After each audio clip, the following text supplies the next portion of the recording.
Hi everyone, welcome to IMS Lucknow YouTube channel. In today's session, we are going to discuss CAT 2023 Quantitative Aptitude section of Slot 2. So पहला question profit and loss topic से है, इसको quickly read कर लेते हैं. Jan bought white shirts at rupees 1000 each and blue shirts at rupees 1125 each. He marked up all shirts at a price 25% higher than the average cost, then sold at 10% discount and made a total profit of 51,000. If he bought both colors, the maximum possible total number of shirts he could have bought is.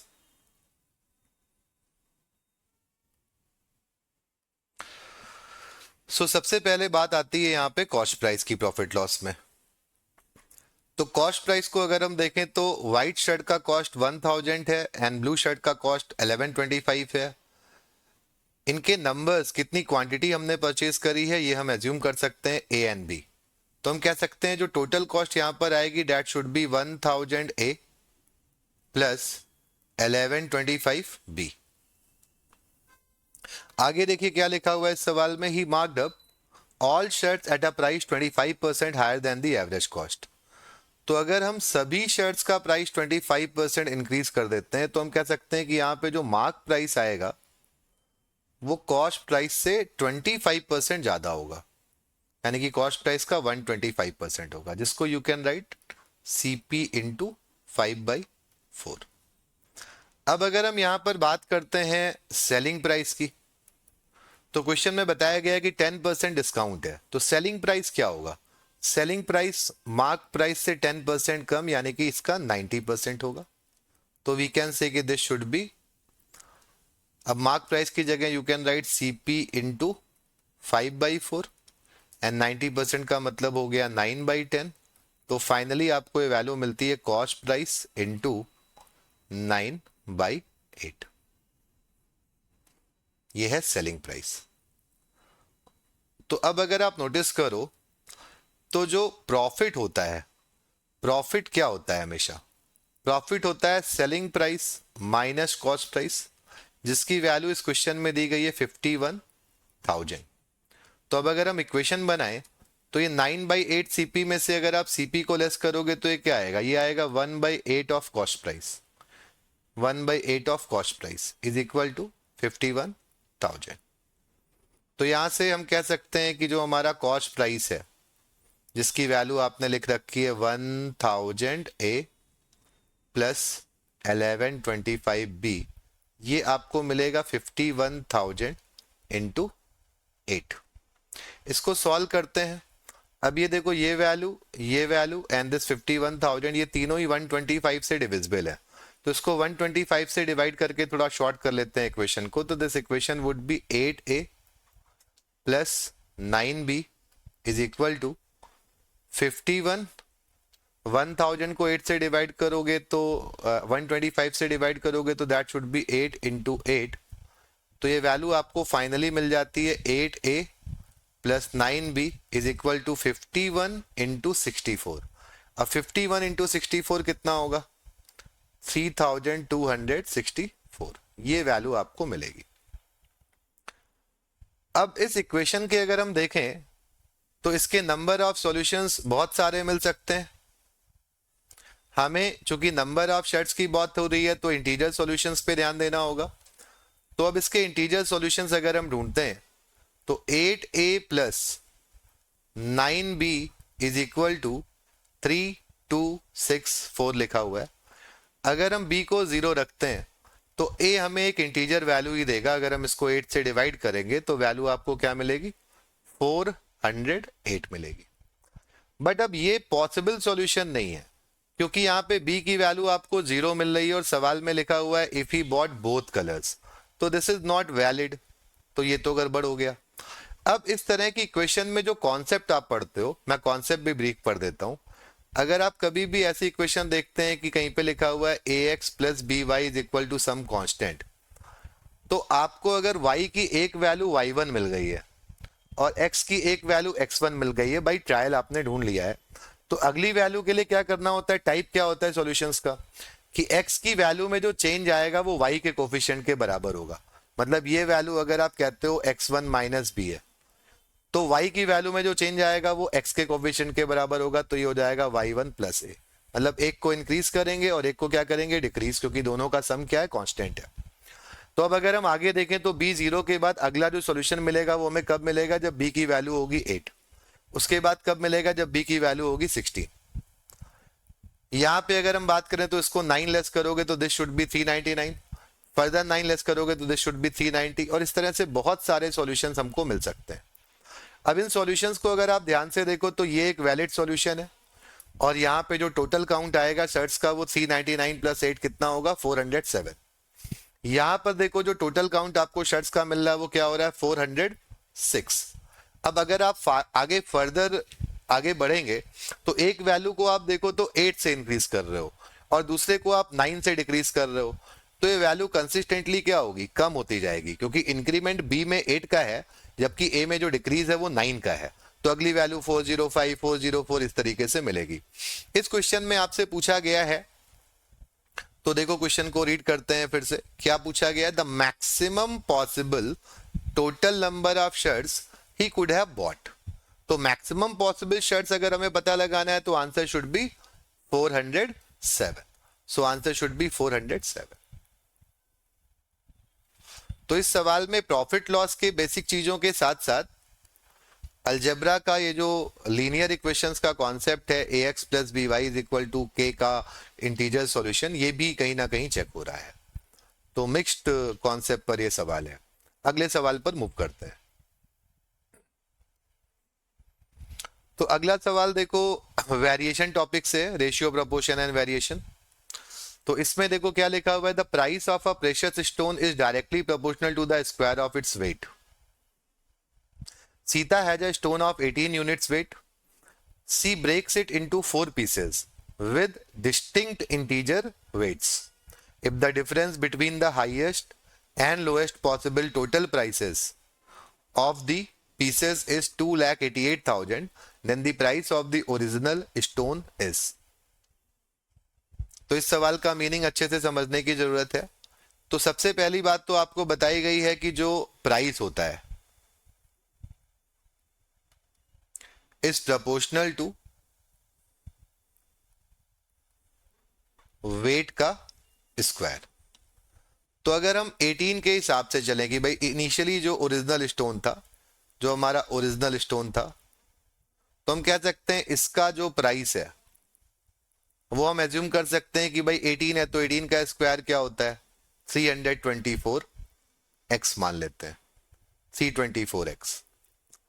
अब हम जिन 4 pieces की बात कर रहे हैं उसके बारे में देखिए सवाल में क्या लिखा हुआ है कि ये जो 4 पीसेस हैं इनकी वैल्यू इंटीजर है और डिफरेंट है, और लिखा है difference between the highest and lowest possible total prices. Total price को आपको मैक्सिमाइज और मिनिमाइज करना है, तो कहीं ना कहीं आपको इस बात का पता लगाना है कि हम किस तरीके से ब्रेक करें तो प्राइस मैक्सिमम आएगा, किस तरीके से ब्रेक करें तो प्राइस मिनिमम आएगा। तो देखो मिनिमम प्राइस के लिए क्या करना चाहिए कि आपको ना जो गैप है वो ज्यादा रखना चाहिए। अब जैसे मान लो एक पीस हमने 1 वाला ले लिया, एक 2 वाला ले लिया, एक 3 वाला ले लिया, तो 18 को जब हम ब्रेक करेंगे तो 1 + 2 + 3 6 होता है, और एक 12 वाला ले लिया। तो अब अगर हम प्राइस की बात करें तो 1 का स्क्वायर तो x आ जाएगा इसका प्राइस, 2 का स्क्वायर 4x आ जाएगा, 3 का स्क्वायर 9x आएगा, और 12 का स्क्वायर 144x आएगा। ये प्राइस आएगा। इसको ऐड करोगे तो देखो क्या वैल्यू मिलती है, 144 + 9 153, 157 and 1, so this is 158x। और अगर हम क्लोजेस्ट पॉसिबल लें, मतलब इस गैप को क्लोज करने की कोशिश करें, और सम भी 18 होना चाहिए, इंटीजर्स भी डिफरेंट होने चाहिए, तो अगर हम देखो एक को 3 लेते हैं, एक को 4 लेते हैं, एक को 5 लेते हैं, तो 3 + 4 7 + 5 12, तो एक को 6 लेना होगा। तो क्लोजेस्ट पॉसिबल लेने पर जो आपको प्राइस मिलेगा वो क्या मिलेगा, 3 का स्क्वायर तो 9x हो जाएगा, 4 square this should B 16x, 5 square 25x and 6 square is 36x। तो अभी अगर आप नोटिस करो तो आपको प्राइस क्या मिल रहा है, 36 + 25 इज 61, 61 + 16 76, 76 + 9 इज 86। तो अब आपको ये मिलता है 86x। तो ये हो गया इसका मिनिमम पॉसिबल प्राइस और ये हो गया इसका मैक्सिमम पॉसिबल प्राइस। अब इसका डिफरेंस जो है वो आपको दिया गया है, तो यहां पे x के फॉर्म में अगर आप डिफरेंस निकालते हो तो ये डिफरेंस आपको क्या मिलेगा, 8 माइनस 6 2, 15 माइनस 8 72, 72x मिलता है। इसकी वैल्यू इस क्वेश्चन में बताई गई है। तो अब देखो सवाल में क्या आपको बताया गया है उसको आप ध्यान से देखो। तो इस सवाल में आपको बताया गया है कि ये जो 72x है ये है 2,88,000। तो हम यहां से x की वैल्यू निकालें तो क्या आएगा, 288 को 72 से डिवाइड करोगे दिस वुड बी 4, सो 4,000 आपको x की वैल्यू मिलती है। क्वेश्चन क्या कह रहा है, क्वेश्चन में आपसे पूछा गया the price of the original stone. तो ओरिजिनल स्टोन का प्राइस, तो आपका आंसर क्या होगा, आपका आंसर होगा 324x। यहां पे देखो हम लोगों ने कैलकुलेट किया था, तो 324 into 4,000 which is 1296000 which is your fourth option. So we can say this option D is correct.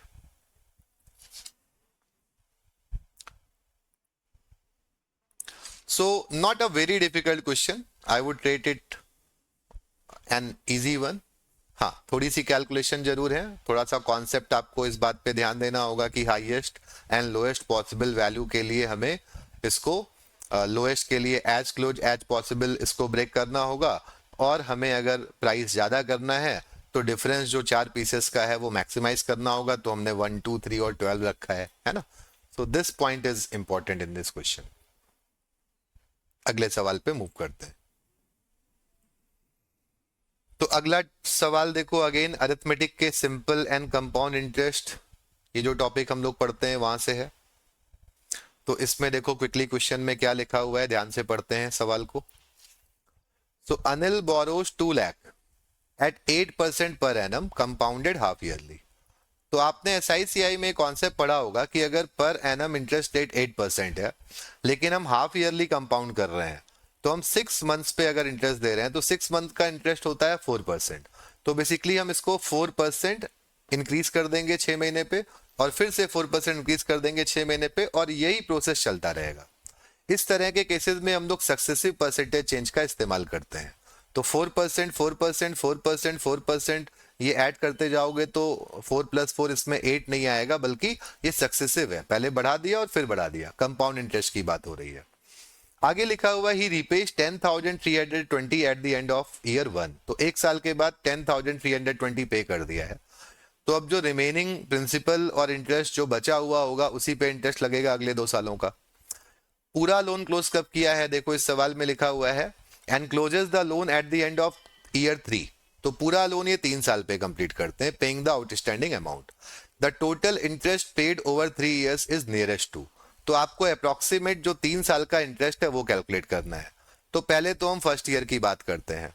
तो फर्स्ट ईयर में अगर आप देखो तो जो प्रिंसिपल था वो कितना था, वो था 2,200,000। ये था हमारा प्रिंसिपल। बात किसकी हो रही है, बात हो रही है ईयर 1 की। अब अगर हम इंटरेस्ट की बात करें कि हमने कंपाउंड इंटरेस्ट जो पे किया वो कितना था, तो हमने 4% 2 बार बढ़ाया है। तो आप एक फॉर्मूला भी पढ़ते हो कि अगर हम A% का इंक्रीज करते हैं और फिर B% का इंक्रीज करते हैं, तो यहाँ पे हम सक्सेसिव परसेंटेज चेंज का फॉर्मूला लगाएं तो this should B A + B + A × B/100। तो उसी हिसाब से देखें तो यहाँ पे आप 4% दे रहे हो, फिर 4% दे रहे हो, और फिर ये क्या होगा 4 × 4/100 लिख दोगे। तो ओवरऑल में कितना आएगा 8.16%। ये फर्स्ट ईयर का इंटरेस्ट होगा। तो हम कह सकते हैं कि जो इंटरेस्ट आएगा फर्स्ट ईयर का वो 8.16% होगा 2 लाख का। तो अगर हम 1 लाख की बात करते तो ये क्या हो जाता 1%, 8,160 हो जाता। अब 2 साल की बात करोगे तो हो जाएगा 16,320 रुपीज। अब इसमें से पेमेंट कर दिया, इसमें से हमने पे कर दिया, कितना पे कर दिया 10,320 ये पेड है। तो अब रिमेनिंग कितना बचा, रिमेनिंग बचेगा कितना 6,000। 6,000 अभी भी रिमेनिंग है। तो अब अगर हम अगले 2 साल की बात करें फॉर नेक्स्ट 2 इयर्स, अगर हम नेक्स्ट 2 इयर्स की बात करें तो नेक्स्ट 2 इयर्स के बारे में हम लोग क्या कह सकते हैं कि अगले 2 साल में जो हमारा प्रिंसिपल है वो ये 2 लाख रुपए तो बचे ही हुए हैं, और यहाँ पे 6,000 रुपए की आउटस्टैंडिंग और रह गई थी, तो अब हमारा प्रिंसिपल होगा 2,06,000। This should be the principal. और अगर हम कंपाउंड इंटरेस्ट की बात करेंगे तो 4%, फिर 4%, फिर 4% और फिर 4% हमें 4 बार बढ़ाना होगा। तो अगर हम सक्सेसिव का कॉन्सेप्ट यूज करें तो ये 4 मिलके बन जाता है 8.16%, और ये जो 4 और 4 है ये मिलके बन जाता है 8.16%। अब इन दोनों पे अगर आप यही फॉर्मूला यूज करते हो तो 8.16 प्लस 8.16, 8.16, ए प्लस बी का मतलब 8.16, और फिर इसका मल्टीप्लीकेशन करोगे अपॉन 100। तो अब देखो ये वैल्यू कितनी हो गई, 16.32 हो गई, और ये वैल्यू 8 इंटू 8 64, तो 16 है तो 64 65 कुछ आएगा, 0.65 आएगा। तो अगर हम ऐड करें 0.65 को और 8.32 को तो ये अप्रोक्सीमेटली क्या वैल्यू देगा, ये अप्रोक्सीमेटली जो वैल्यू देगा वो क्या होगा, 17% के आसपास होगा, 17%। तो अब अगर देखो तो ये 17% के हिसाब से अगर हम कैलकुलेशन करें, इधर मैं लिखता हूं अब, तो हमें 17% कंपाउंड इंटरेस्ट देना है 2 साल का। तो ये 17% किस चीज का देना है, 17% ऑफ 2,06,000 देना है।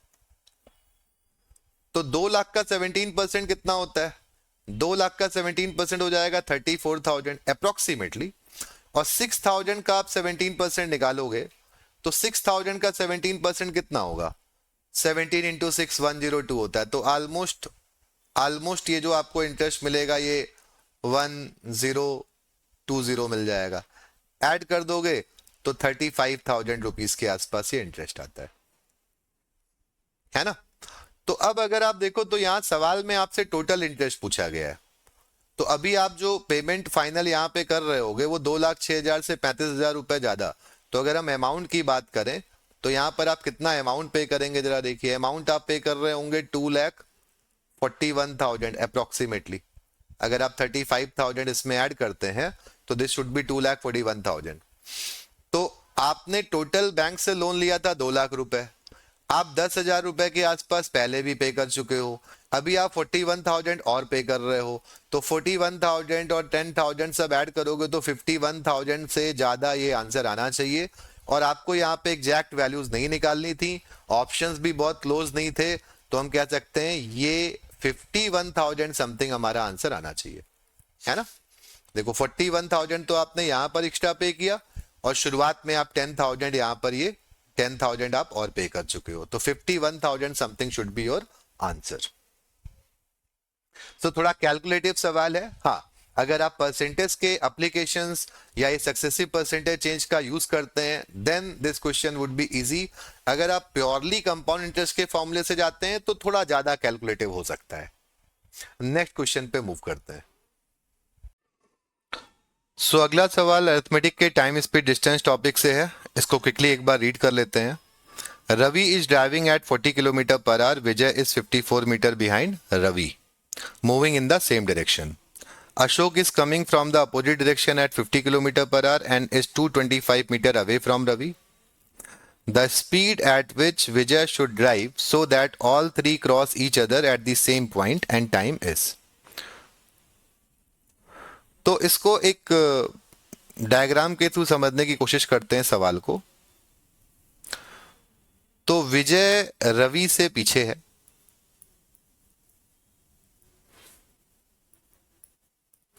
रवि की और विजय की डायरेक्शंस सेम है, और अजय रवि के अपोजिट है, ऐसा सवाल में लिखा हुआ है। इनका जो डिफरेंस है वो 54 मीटर का है, और रवि और अजय के बीच का जो डिस्टेंस है that is 225 metre. Speed Ravi की गिवन है 40 kmph,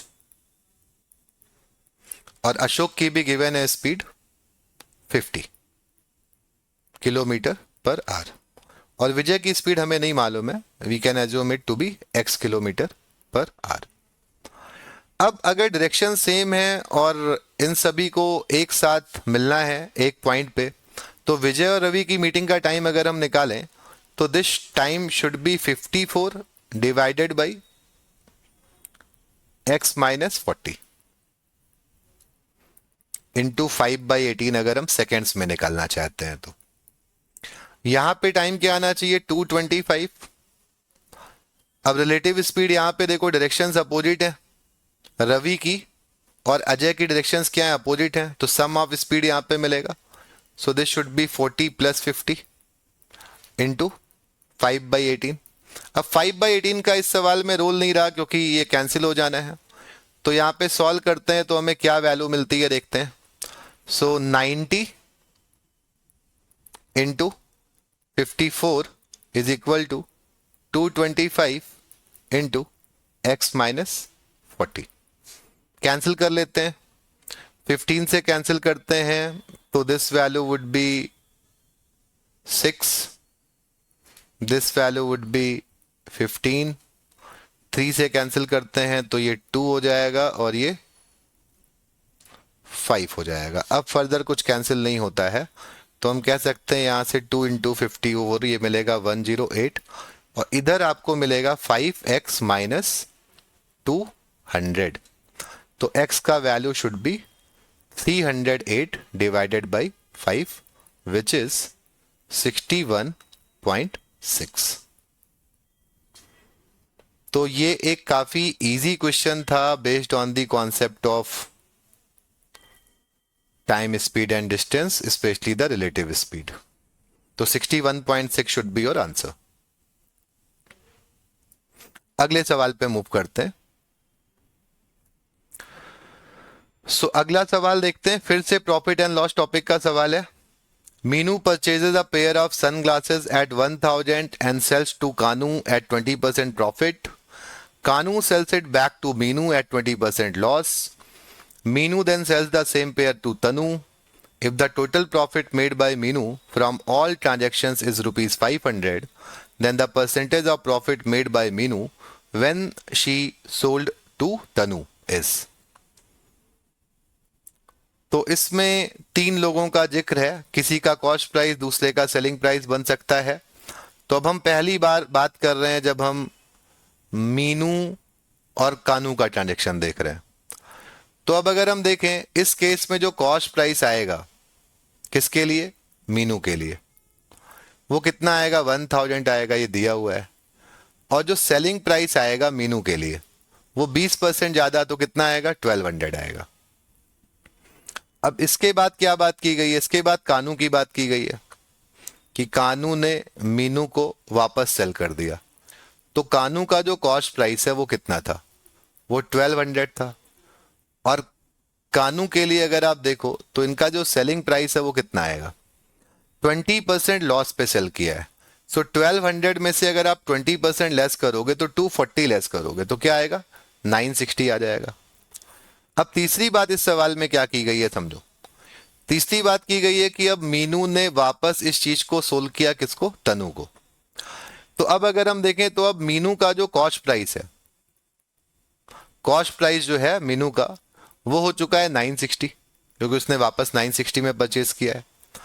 और अब मीनू का जो सेलिंग प्राइस है वो हमें मालूम नहीं है, लेकिन हमने यहां पे देखा कि मीनू को प्रॉफिट कितने का हुआ है, 200 का प्रॉफिट हुआ है।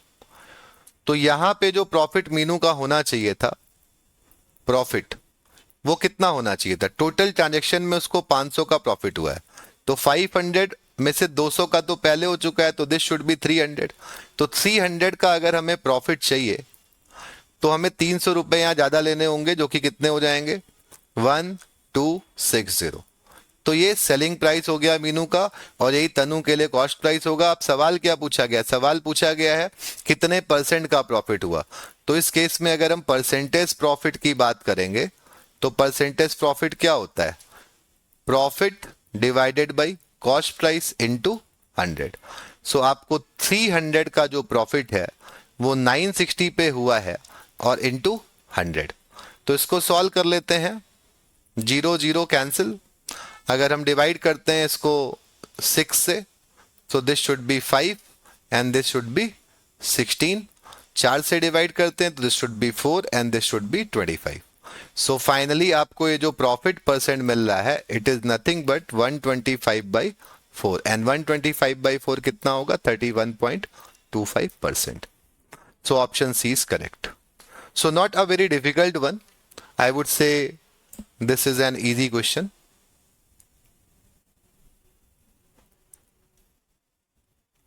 अगले सवाल पे मूव करते हैं. तो अगला सवाल अलजेब्रा के लॉग टॉपिक से है. इसको देखते हैं क्विकली. लॉग की बेसिक प्रॉपर्टीज आपको आनी चाहिए टू सॉल्व दिस क्वेश्चन. सो देखो क्या लिखा हुआ है. लॉग ऑफ एक्स एंड √3 ये बेस है. तो लॉग की देखो कुछ बेसिक प्रॉपर्टीज होती हैं जो जनरली पता होनी ही चाहिए.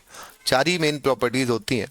तो log of a into B, log of a upon B, ये क्या होता है? This is log a plus log b.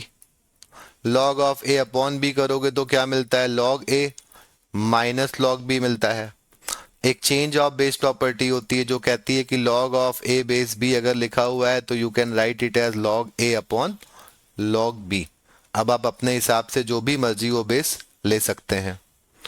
log of a to the power n is equal to n log a. log of 1 की value हमेशा 0 आती है. सब कुछ बेसिक चीजें हैं जो log में आपको आनी ही चाहिए, है ना. हाउएवर अब इस क्वेश्चन पे आते हैं. तो इस क्वेश्चन में लिखा है log of x बेस √3. इस पे अगर हम चेंज ऑफ बेस प्रॉपर्टी लगाते हैं तो हम लिख सकते हैं क्या? log of x बेस √3 जो है इसको we can write log of x upon log of √3. और इस प्रॉपर्टी को यूज करोगे तो हो जाएगा 1/2 log of 3. अगला जो टर्म लिखा हुआ था log of 25, तो 25 होता है 5 स्क्वायर. तो 5 स्क्वायर होता है तो इसको आप क्या लिखोगे? 2 into log of 5 upon log of x, ऐसे लिख सकते हैं. ये तो न्यूमरेटर वाला पार्ट है. इसको डिवाइड भी करना पड़ेगा किससे? जो अगली वैल्यू लिखी है वो क्या लिखी है? log of 0.008. तो 0.008 को आप लिख सकते हो log ऑफ 8 अपॉन 1000 और बेस क्या है? x है. तो 8 हो जाएगा 1 और ये हो जाएगा क्या? 125. तो 1 अपॉन 125 लिख सकते हो. बेस क्या है आपका? x है. तो अब इसको अगर आप सॉल्व करते हो तो देखो यहां पे पहली वैल्यू हो गई आपकी 2 log x अपॉन log 3. दूसरी वैल्यू में अगर आप देखो तो ये 2 log 5 ऊपर में आ रहा है, नीचे क्या आ रहा है? log x आ रहा है. और ये डिनोमिनेटर का डिनोमिनेटर है तो ये अल्टीमेटली इसको चेंज करके लिखोगे तो log 1 अपॉन 125 क्या होगा? log 1 अपॉन 125 क्या होगा? log 1 minus 3 log 5. तो log 1 0 होता है तो हो जाएगा माइनस का 3. ये हो जाएगा कितना? डिनोमिनेटर का डिनोमिनेटर, मतलब ये फाइनली क्या मिलने वाला है? ये आपको मिलने वाला है log ऑफ 1 जो कि 0 है minus log of 125. Base x है तो आप चेंज कर सकते हो इस बेस को, तो आप लिख सकते हो log ऑफ 125 बेस x. तो ये तो 0 ही वैल्यू हो जाएगी, है ना. और ये वैल्यू क्या आ जाएगी? log 125 अपॉन log x आएगी. तो देखो अल्टीमेटली ये बहुत सिंपल सा इक्वेशन बन जाता है. तो ये 2 log x है अपॉन log 3 है. ये वैल्यू हो जाएगी 2 log 5 अपॉन log x और ये आपको मिल जाएगा माइनस का log x ऊपर आ जाएगा और नीचे क्या आ जाएगा? 3 log 5. तो log 5 भी कैंसिल हो जाता है और log x भी कैंसिल हो जाता है तो माइनस का 2/3 मिलेगा. तो अल्टीमेटली देखो ये बहुत सिंपल इक्वेशन में अब रिजॉल्व हो गया. इधर सॉल्व कर लेते हैं. तो आपको देखो ये जो वैल्यू मिली है क्या मिली? माइनस का 2/3 मिली. और ये सब अगर नोटिस करो तो किसके बराबर थे? 16/3 के बराबर थे. ये यहाँ पे देखो ये भी लिखा हुआ था log ऑफ 0.008 हमने लिखा है यहाँ पे, है ना, बेस x. ये वैल्यू फाइनली क्या थी? 16/3 के बराबर थी. तो अब अगर देखो तो ये वैल्यू क्या हो जाएगी? 16/3 प्लस 2/3. तो आपको ये इक्वेशन मिल गया 2 log x upon log of 3 is equal to 16/3 में 2/3 ऐड करोगे तो क्या मिलेगा? 6 मिलेगा. तो यहां से आपको x का वैल्यू मिल जाता है डायरेक्टली. तो आपको यहां से आपको रिजल्ट क्या मिलेगा, यहां से आपको मिलेगा x square, log of x square है इज लॉग ऑफ 3 की पावर 6, तो एक्स स्क्वायर आपको 3 की पावर में 6 मिल जाएगा। तो आपको एक्स क्या मिल जाएगा, एक्स आपको मिल जाएगा 3 का क्यूब। तो अब अगर एक्स 3 का क्यूब मिल गया तो आपका आंसर क्या होगा।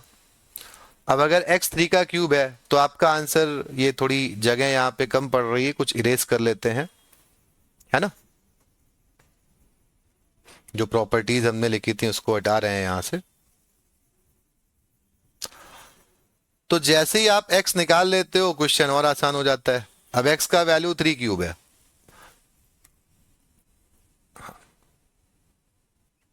x का वैल्यू 3 क्यूब है। अब आपको क्या निकालना है, आपको निकालना है लॉग ऑफ 3x स्क्वायर, और बेस क्या है 3 है। तो आप इसको क्या लिखोगे, लॉग बेस 3 है और 3 के बाद एक्स स्क्वायर क्या होगा, 3 की पावर 6 होगा, तो ये 3 की पावर 7 हो जाएगा। तो फाइनली आंसर क्या आएगा, 7। तो again a very very easy question from this topic log. तो ये लॉग का एक आसान सा सवाल था। चेंज ऑफ बेस प्रॉपर्टी को आप अगर सही से यूज कर रहे हैं तो इस क्वेश्चन को करने में आपको बिल्कुल भी समय नहीं लगेगा। Easy one. अगला सवाल देखते हैं।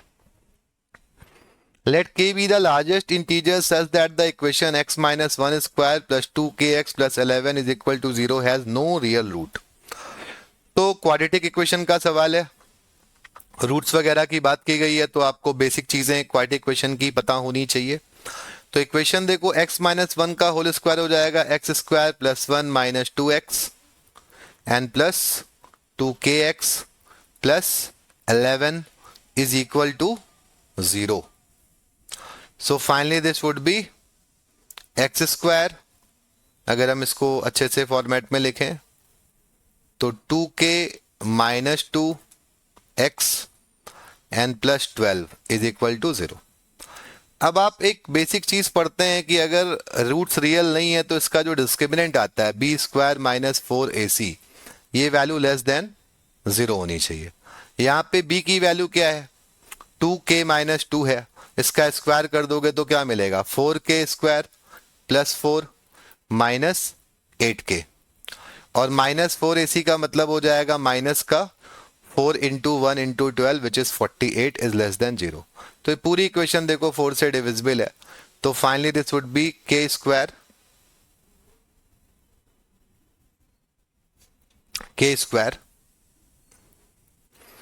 Plus 1 minus 2k and minus 4 से डिवाइड करोगे तो ये हो जाएगा कितना, 12 इज लेस देन 0। तो आप क्या लिख सकते हो इसको, k square minus 2k minus 11 less than 0। तो क्या हम इसको ब्रेक ब्रेक कर सकते हैं, तो ब्रेक ब्रेक तो नहीं कर सकते हैं हम लोग, है ना। तो ब्रेक अगर हम नहीं भी कर सकते हैं तो क्या लिख सकते हैं इसको, देखिए अब यहां पे देखो सवाल ना लार्जेस्ट इंटीजर वैल्यू के बारे में है। तो हम ये कह सकते हैं कि यार ये जो हमारा k इंटू के माइनस 2 है, ये जो वैल्यू हमें मिली k इंटू के माइनस 2, ये हमें लेस देन 11 मिलनी चाहिए। तो अब हम k की वैल्यू अगर देखो लार्जेस्ट 5 रख देते हैं अगर, तो गड़बड़ हो जाएगा। 4 रखते हैं तो ये कम मिलेगा, 4 इंटू 2 8 होता है, और 5 इंटू 3 करोगे तो 15 होता है। तो k की वैल्यू अगर हम 4 रखते हैं तो 4 इंटू 4 माइनस 2 ये आपको 8 मिलेगा, 8 मिलेगा तो ऑब्वियसली ये सही है। तो यानी कि हम k की वैल्यू क्या रख सकते हैं, लार्जेस्ट 4 रख सकते हैं। तो अब यहां से अगर हम k की वैल्यू 4 रख सकते हैं तो आपसे क्या पूछा गया है, k upon 4y plus 9y, इसके बारे में सवाल। तो k की जगह जैसे ही आप 4 रखोगे this would B 1 upon y plus 9y। अब यहां पे अगर आप नोटिस करो तो अब मैं यहां पे AMGM इनइक्वालिटी आप यूज कर सकते हो। तो एक AMGM इनइक्वालिटी होती है जो बोलती है कि अरिथमेटिक मीन जो होता है वो हमेशा ज्योमेट्रिक मीन से क्या होता है, ज्यादा होता है। काफी फेमस इनइक्वालिटी है ये कैट के पॉइंट ऑफ व्यू से। तो अगर हम 1 अपॉन वाई का और 9y का अरिथमेटिक मीन निकालते हैं तो this should be greater than और equal to geometric mean of same values which is 1 by Y and 9y। तो अरिथमेटिक मीन क्या आएगा, दो वैल्यूज का अरिथमेटिक मीन क्या आएगा, 1/y plus 9y divided by 2 आएगा। And this value should be greater then, geometric mean क्या होता है, अंडर रूट ऑफ प्रोडक्ट होता है दो वैल्यूज का, तो 1/y इंटू 9y करोगे तो हम कह सकते हैं यहां से हमें रिजल्ट मिलता है 1/y plus 9y should be greater than और इक्वल टू, अब ये वैल्यू देखो 3 आएगी, 3 इंटू 2 कितना होता है 6, तो ये 6 से आपको ज्यादा मिलना है, यानी कि 6 इसकी क्या है, मिनिमम वैल्यू है, तो हम कह सकते हैं answer should be 6। 6 is the minimum value जो यहां पर हमें मिलने वाली है। अगले सवाल की तरफ मूव करते हैं।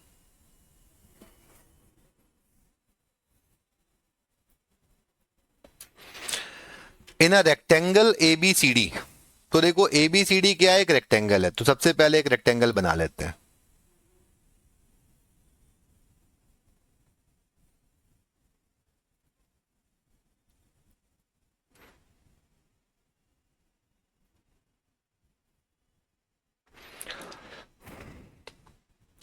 तो अगर हम देखें तो एक रेक्टेंगल बनाने की कोशिश करते हैं, तो क्या कह सकते हैं कि भाई ये A है, ये B है, ये C है और ये D है। ABCD is a rectangle. AB का वैल्यू कितना है, 9 है, और BC का वैल्यू कितना है, 6 है, तो इधर भी ये 6 ही आएगा। अब पॉइंट्स आप ले रहे हैं, लाइन पे एक पॉइंट आपने लिया P और BC लाइन पे एक पॉइंट Q है, points P and Q lie on BC such that areas of region ABP, तो ABP क्या है, ट्रायंगल है, एंड APQ भी क्या है, ट्रायंगल है, एंड AQCD जो कि एक क्वाड्रिलेटरल है, ज्योमेट्रिक प्रोग्रेशन में। तो ये ज्योमेट्रिक प्रोग्रेशन में एरियाज और एरिया के बारे में बताया गया है कि एरिया ऑफ AQCD मतलब इस क्वाड्रिलेटरल का जो एरिया है वो 4 टाइम्स है इस ट्रायंगल के एरिया का। तो अगर हम मान लेते हैं कि ये एरिया है हमारा x, तो ये एरिया ऑब्वियसली 4x आएगा, और अगर ये ज्योमेट्रिक प्रोग्रेशन है तो बीच की वैल्यू क्या होगी, इनका स्क्वायर रूट मल्टीप्लिकेशन का, तो 4x इंटू एक्स करोगे तो 4x स्क्वायर, स्क्वायर रूट क्या होगा 2x, तो ये एरिया आपका क्या आएगा 2x आएगा, ऐसा हम लोग बोल सकते हैं। अब आपसे पूछा गया है कि what is the ratio of this value and this PQ and this.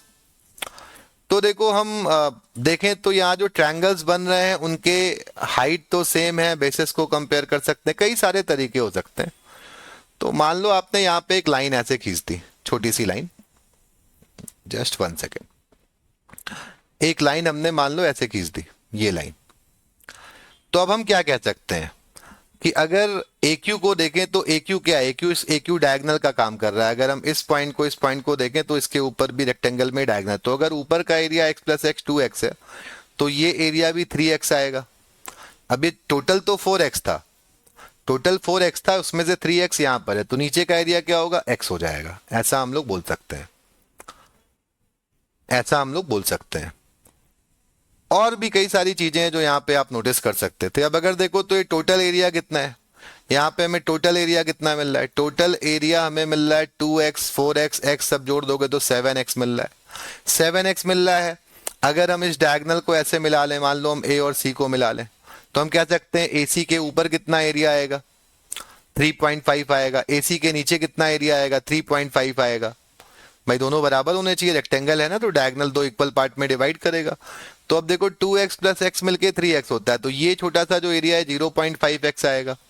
तो अब अगर देखो तो यहाँ पे आपको एरिया 0.5 मिल रहा है, यहाँ पे 2 मिल रहा है, यहाँ पे 1 मिल रहा है, एक तरह से 1x 2x 0.5x। अगर हम ट्रायंगल को कंपेयर करें तो अगर इन तीनों ट्रायंगल्स की हाइट सेम है तो बेसिस का रेशियो भी तो यही होना चाहिए, तो हम कह सकते हैं रेशियो 1:2:0.5 होगा।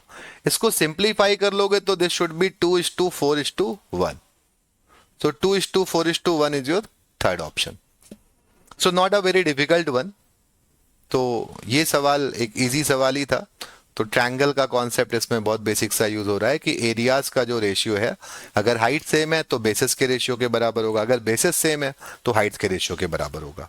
सो रिमेनिंग क्वेश्चन जो कैट 2023 स्लॉट 2 के हैं उसको हम लोग अगले यूट्यूब वीडियो में सॉल्व करेंगे। Thank you very much.